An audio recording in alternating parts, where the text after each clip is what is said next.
Olá, bem-vindo a mais um Vida e Atitude. Estamos começando muito bem a nossa programação de hoje com uma convidada muito querida, especial. Ela é doutora em educação. O nome dela é Girlane Hickman e ela veio aqui para nos contar um pouquinho da sua trajetória e também falar de um projeto, uma ONG incrível, a qual já está fazendo diferença na vida de muitos jovens aprendizes. Acompanhe conosco aqui a nossa conversa. Girlane, que alegria ter você aqui hoje no Vida e Atitude. Seja bem-vinda. Muito obrigada. Você é doutora em educação. Sim. Que coisa linda. Eu penso que a sua trajetória aí, com muitas experiências, traz muita coisa para nos contar e nos ensinar, Girlane. Eu digo que eu sou uma pesquisadora nata, né? Eu lembro que com os meus 3 anos eu já começava a perguntar, fazer perguntas. Minha mãe sempre falava, menina, você pergunta demais, você é muito curiosa. E houve uma tragédia na nossa vida, meu pai foi assassinado quando eu tinha 4 anos de idade, e a nossa vida mudou totalmente.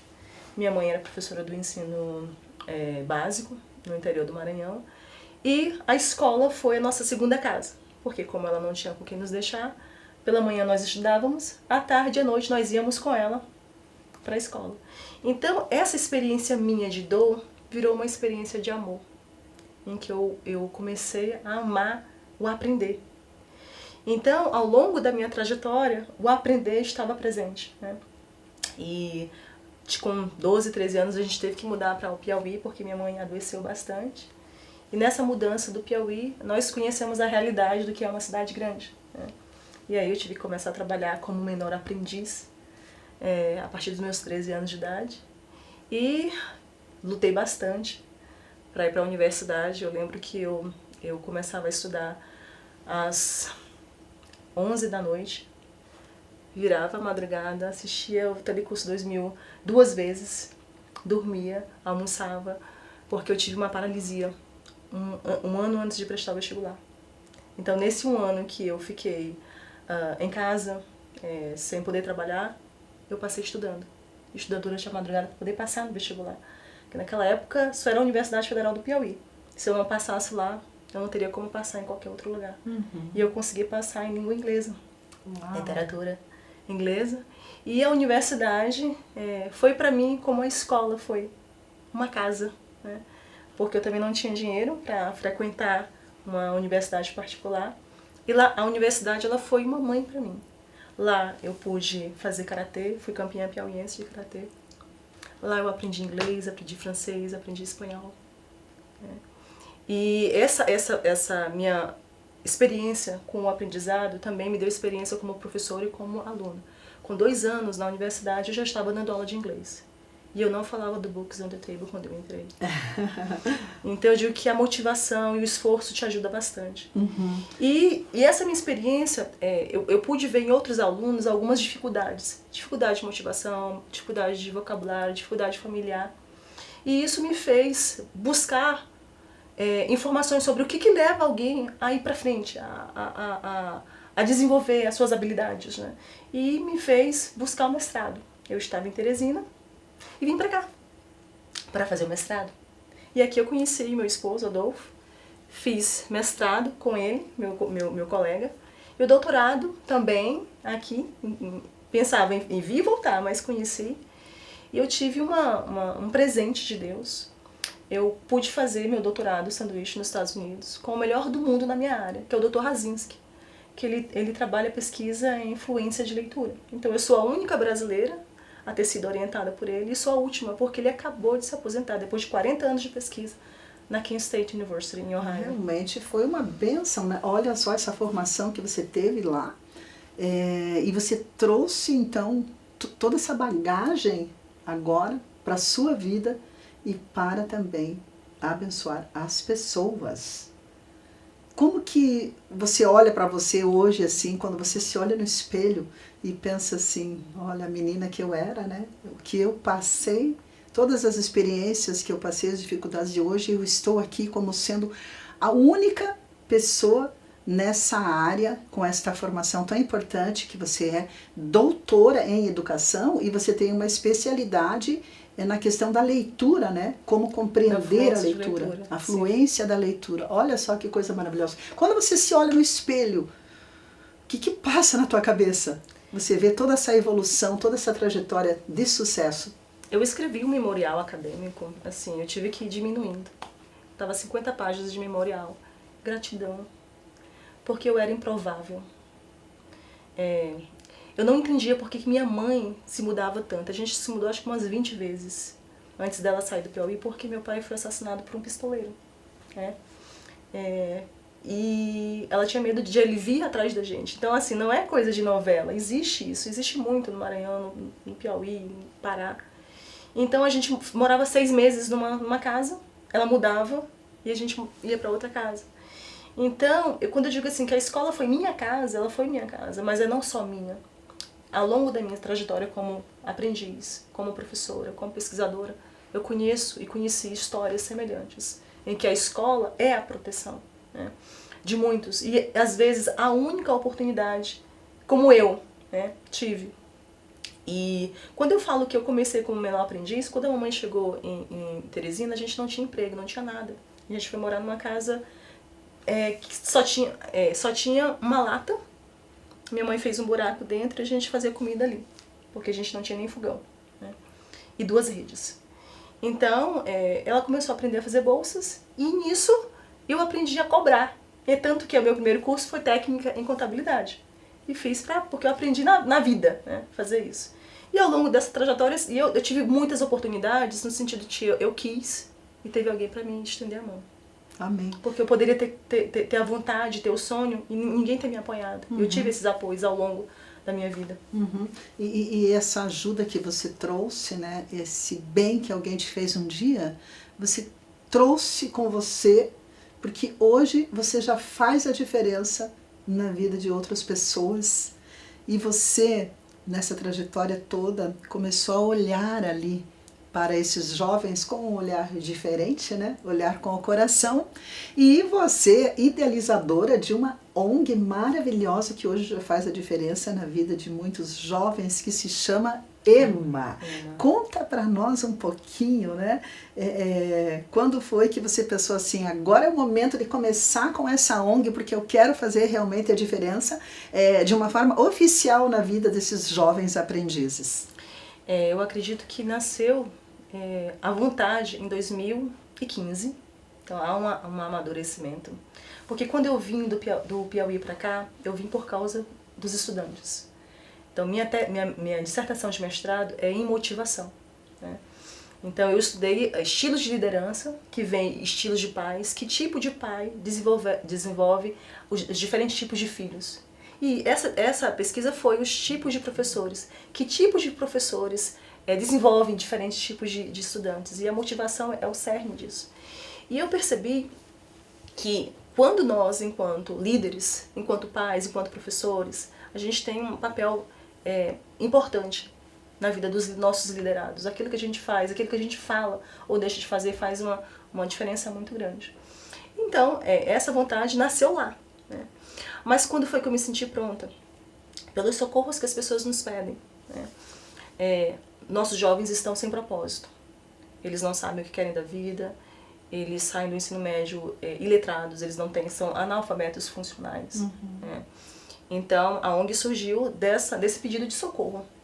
Então, o que a gente pode fazer para ajudar e para dar oportunidade? Porque eu digo, quando eu comecei a trabalhar para poder pagar uma escola, porque eu fiz técnico em contabilidade, eu paguei, mas eu trabalhava o dia todo, saía de casa às 5 horas da manhã, chegava meia-noite. Porque eu trabalhava e estudava à noite. E o que eu fazia? Final de semana não tinha sábado, não tinha domingo, porque eu passava a semana trabalhando e sábado e domingo fazia curso de oratória, ia fazer curso de contabilidade, ia fazer curso de teatro, ia fazer curso de música, ia fazer vários tipos de curso para que eu tivesse a oportunidade de estar em diversas empresas. E valeu muito a pena. Sim. No Brasil, muitas histórias de impacto social começam com jornadas de superação e propósito pessoal. Hoje existem mais de 820 mil ONGs no país, segundo o IPA, e muitas delas nascem justamente assim, de uma experiência transformadora como a sua, porque você usou a sua experiência para daí então começar a ajudar as pessoas a dividir a graça, né, digamos assim. Muito interessante. Então aí surgiu a EMA, né? Conta para o pessoal o significado do nome EMA, é EMMA. EduTech Mindset Motion Academy. Opa, vamos repetir para o pessoal que não fala inglês? É EduTech Mindset Motion Academy. Isso. Então, vamos agora traduzir, né? Eu vou dar um sentido, que ela é uma academia que dá sentido. É uma semente em movimento. A gente começa com uma semente. A semente a gente planta, nós não temos noção de quantos frutos aquela semente vai gerar. E nem um fruto, quantas sementes aquele fruto vai gerar. Então ela é uma semente em movimento. É isso que a EMA é. E cada jovem, cada criança é uma semente. Uhum. Muito bom, muito bom. A grande missão da EMA qual que é? Então, o que torna única aí a EMA em relação a outras iniciativas que trabalham, porque você sabe que nós temos muitas ONGs, como eu falei, aqui no Brasil temos muitas ONGs, e ONGs maravilhosas também, né? Outras não tão expressivas, mas algumas que fazem trabalhos realmente relevantes. Mas o que torna a EMA diferente e única em relação às outras iniciativas que trabalham, no caso, com jovens aprendizes? A EMA busca o desenvolvimento integral do jovem. Há muitas ONGs que trabalham com jovem aprendiz, mas que trabalham de forma tecnicista. Né? Então, vai aprender apenas para o mercado de trabalho. Então, a EMA ela busca um desenvolvimento integral, né? Que não é para o mercado de trabalho, é para a vida e para o mercado de trabalho. Então, aqui a gente trabalha carreira, a gente trabalha a questão de inteligência emocional, que hoje é muito importante para o jovem. Questão de habilidades de comunicação. A gente sabe que o jovem, dos 14 aos seus 24 anos, eles são muito tímidos. E essa é uma habilidade muito importante, que é a área da comunicação. A EMA também oferece cursos de idiomas, mas o inglês para business, que é o business English que a gente fala, que é o inglês que a empresa quer. Perfeito. Então, há toda essa diferença. E quando a gente planejou os cursos para os jovens, porque a gente trabalha com diversas idades, eu vou falar do projeto com criança, é que a gente pensa em trilhas de comunicação, inteligência artificial, trilha de sustentabilidade, de artes, para que ele tenha um desenvolvimento integral, seja uma pessoa integral, e não um técnico. Perfeito, e de acordo com o IBGE, olha só, mais de 11 milhões de jovens brasileiros estão fora da escola e do mercado de trabalho. Iniciativas como a EMA são fundamentais para reverter essa situação, esse quadro todo. Veja a importância da EMA na vida desses jovens. Conte um pouco sobre o projeto EMA, ou os projetos, que são muitos projetos dentro de um grande projeto, que é a ONG, né? Como eles estão estruturados ali, então, para atender todos esses jovens aprendizes. Então, eu vou falar do projeto Liga da Fluência. Ele é um projeto que ele nasceu com base nos meus dados de doutorado, que no Brasil, infelizmente, nós somos os últimos no mundo em compreensão leitora. A OCDE, ela desenvolve uma pesquisa chamada PISA, tá? E que o Brasil, se você colocar os dados de cabeça para baixo, o Brasil é um dos últimos, dos 10 piores no mundo em compreensão, em ciência e em matemática. Né? Então, jovens que não aprendem a ler na idade certa, quando chegam no ensino médio, saem do ensino médio sem a compreensão leitora, sem as habilidades de matemática, e chegam na universidade iletrados ou analfabetos funcionais. Então, um dos projetos se chama Liga da Fluência. Então, a partir do meu projeto de doutorado, que eu trabalhei com o Dr. Razinski, fluência de leitura. Porque para a gente ser fluente em leitura, a gente precisa de no mínimo 3 elementos. Então, conta para nós aqui, eu tenho certeza que todos estão aí curiosos para saber quais são esses 3 elementos que a gente precisa para ter aí uma fluência na leitura, é isso? Isso. Um vocabulário adequado, um mínimo de vocabulário. A gente precisa de prosódia, que a gente fala que é a musicalidade da língua, e a gente precisa ler na velocidade adequada. Certo. Quando você fala musicalidade, seria a entonação? Entonação, exatamente. Isso? A entonação correta. Quando eu falo então vamos repetir aqui para o pessoal, porque isso que você está trazendo para nós é muito importante. Vamos lá então. Vocabulário. entonação, que seria Entonação. a prosódia, e a velocidade correta. E a velocidade correta. Mas existe uma velocidade correta para a leitura? Sim. Conta pra Então, gente isso. quando a gente lê um texto muito rapidamente, o nosso cérebro ele não tem tempo de captar. Então a gente precisa estar o tempo todo voltando. Eu não compreendi. Isso acontece com crianças, isso acontece em outras línguas. Se você está aprendendo um novo idioma, se você quer ler muito rapidamente, você não consegue captar o sentido daquela mensagem, daquele texto. E aí, através desses 3 elementos, eu criei a Liga da Fluência, que quem representa a velocidade é o Ray, que é um guepardo, que ele também é o componente internacional da Liga, né, porque a gente precisa dessa... Nós vivemos num mundo globalizado, então a gente precisa ter essa questão internacional, essa curiosidade. O Totus, ele é um papagaio que se chama papagaio verdadeiro, que é de origem também brasileira, que ele é vocabulário. E o Ed, ele é um uirapuru, que ele é um passarinho da região amazônica, que ele é um passarinho que canta e dança. Que graça. Então, esses 3 personagens, eles fazem parte da Liga da Fluência, justamente junto com a Emma, que é grandma, de gramática. Então, faz toda essa... E aí a gente tem um projeto chamado Projeto Cubo, que é um projeto que a gente consegue levar a compreensão leitora em 6 formatos diferentes. Teatro, música, literatura e treinamento pedagógico, inteligência artificial, esportes. Então a gente tem esse Projeto Cubo, que é o projeto da Liga da Fluência, que a gente pode levar para as escolas, para municípios, para o estado, não só no Brasil. Esse projeto é um projeto que ele pode ser feito em qualquer lugar do mundo. Nos Estados Unidos, inglês, espanhol, alemão, francês. A gente pode apenas traduzir e fazer adequação para a cultura. Que coisa maravilhosa, tudo isso que você traz pra gente.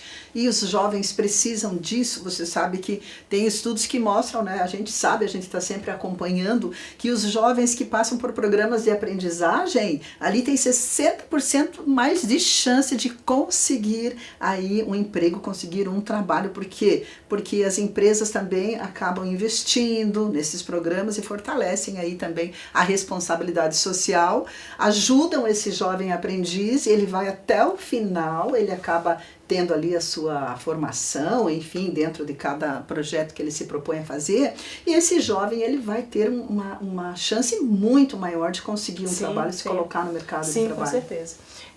O projeto Despertar, que é o projeto que a gente trabalha com jovens, a Liga da Fluência com crianças a partir de 7 anos de idade, e o Despertar com jovens a partir dos 14 anos, que é a idade do menor aprendiz, né?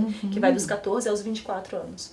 Então, eu sou fruto de menor aprendiz. Eu trabalhei numa empresa chamada Xerox do Brasil, que chama Xerox. Quem não conhece, né? Quem nunca ouviu falar.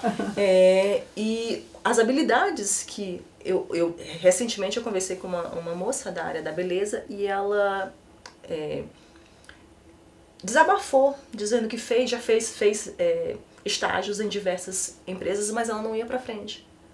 Porque sempre alguém vinha na frente dela, porque ela não tinha as habilidades e as competências necessárias para ela poder crescer na empresa. Então hoje ela não trabalha em nenhuma empresa porque ela sente que ela é preterida por não ter algumas habilidades que nós sabemos que são essenciais para você fazer essa disputa, esse desenvolvimento dentro da empresa. Interessante, olha só.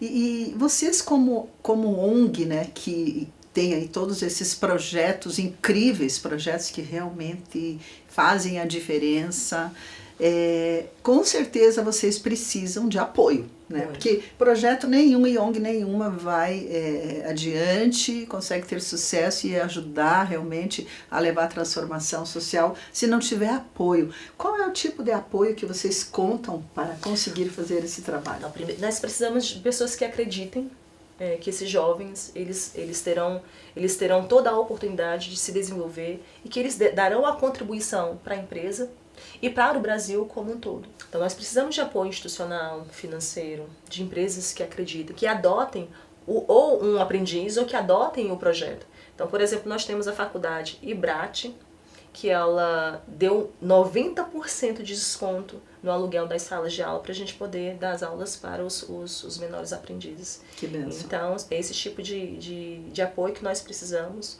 para poder manter, para poder abrir outras turmas para esses jovens. E quanto mais apoio, né, mais jovens serão abençoados e transformados. Para quem está nos assistindo hoje aqui, que acompanhou esse nosso bate-papo, de que forma que essas pessoas podem entrar em contato com você e qual é o tipo de apoio que no momento agora vocês estão precisando e que é bem-vindo? Conta aí pro pessoal. Então, para entrar em contato, entra nas nossas redes sociais, EMMA, EMMABR, _oficial, tá?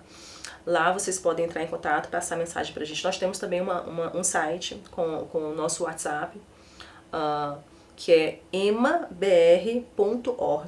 Então nós precisamos de apoio financeiro, institucional, para que a gente possa continuar com os trabalhos, que a gente possa adotar novos jovens aprendizes, que a gente consiga fazer esse desenvolvimento integral deles em benefício das empresas que irão contratar esses jovens e em benefício do Brasil. Porque a empresa ela também pode decidir o seguinte: eu quero adotar um jovem. E ela manter esse jovem durante os cursos. Ou a empresa pode dizer assim: olha, eu quero adotar o programa como um todo. Então será muito bem-vindo essa ajuda. Muito bem, então você que nos acompanha, você é empresário, a gente sabe que há muitos jovens aprendizes no Brasil, são mais de 2 milhões de jovens que participam de programas de aprendizagem e essa aprendizagem formal que a gente chama, mas ainda temos muito a avançar. E projetos como esse que falamos hoje aqui sobre a EMMA, ONG chamada EMMA, podem fazer a diferença e mostram que é possível transformar vidas através da educação, apoio e acolhimento. Então você empresário, você que está nos acompanhando hoje aqui, entre em contato com a Girlane. Eu tenho certeza que você vai poder ser aí um apoiador. Esses apoios são importantes, as parcerias, não é mesmo? Sim. Todo projeto, toda ONG precisa de parceria. E todos nós ganhamos. É verdade. Ganhamos como seres humanos, ganhamos como sociedade, ganhamos como empresas, porque a empresa ela ganha quando ela investe no menor aprendiz, que terá em seu coração, na sua mente, os valores da empresa. Quando nós montamos todo o projeto Despertar, nós montamos baseados nas dores das empresas. Porque, por exemplo, nós temos hoje muito problema intergeracional, gerações que não sabem se comunicar, né? Perda de talentos. Então, todas as trilhas que nós planejamos foi em cima das dores das empresas para que a gente possa ajudar a empresa a crescer e a manter aquele talento. Sim, inclusive, eu queria que você contasse para a gente, aí no andamento desse projeto, né, dessa ONG, quais são os seus sonhos, então, para o futuro, né? O que você tem em mente aí, o que você já vislumbra, você já vê acontecendo como resultado de todo esse trabalho de vocês?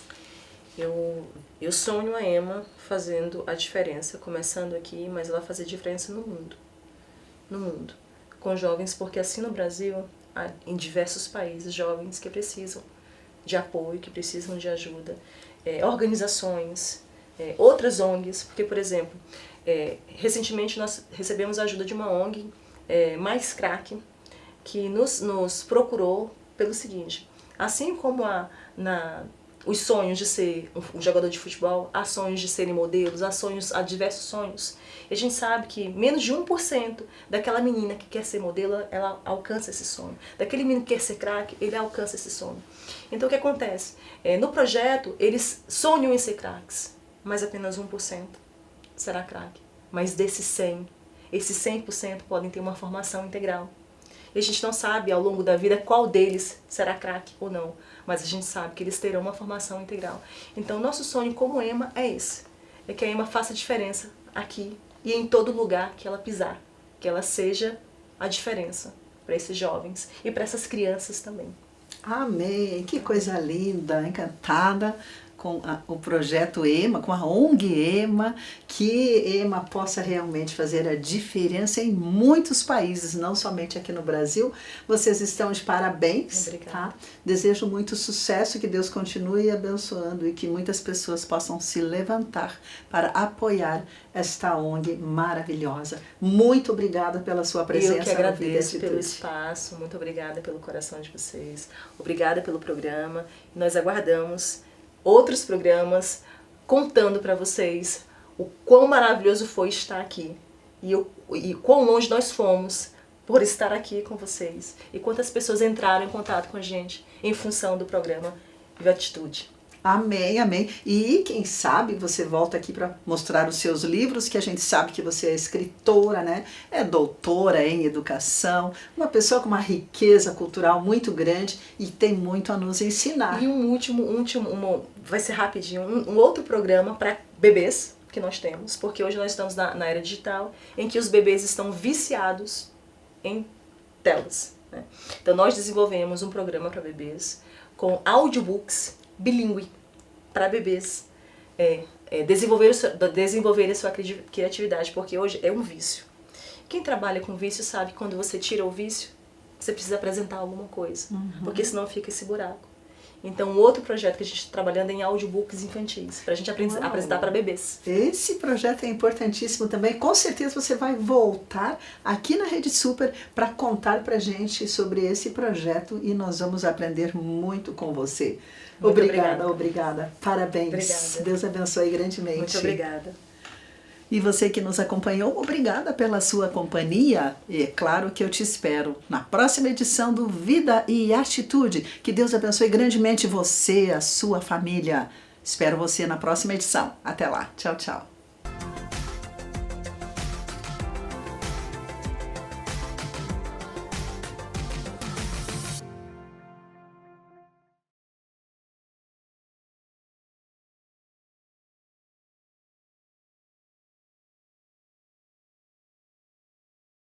Olá, vamos ouvir o que o Senhor tem a nos dizer hoje? Jornada do coração. Atos 16:31 nos diz: Responderam-lhe: Crê no Senhor Jesus e serás salvo, tu e a tua casa. Eu contesto a acusação de que Tozer prega a experiência. Eu prego Cristo, o Salvador, esse é o meu chamado. Mas estou certo da validade, da realidade e do valor da experiência cristã genuína. Podemos falar com Jesus assim como falamos com nossos outros amigos. Quando menino, eu não era cristão. Não tive o privilégio de crescer em um lar onde Cristo fosse conhecido e amado. Deus falou comigo por meio de um pregador de rua que citou as palavras de Jesus: Vinde a mim, todos os que estáis cansados e sobrecarregados, e eu vos aliviarei. Mateus 11:28. Esse convite me mostrou que Jesus ainda está chamando. Vem agora! Fui para casa e subi até o sótão. Ali, em oração fervorosa, entreguei meu coração e minha vida a Jesus Cristo. Meus pés me levaram para casa e ao sótão, mas meu coração foi a Jesus. Em meu coração, concordei em ir a Cristo. Desde então, sou cristão. Amado Jesus, quero agradecer-te por me salvares por meio de tua difícil jornada à cruz. Dá-me graça e força para honrar teu sacrifício por meio de minha vida nesta semana. Este foi um devocional de Tozer.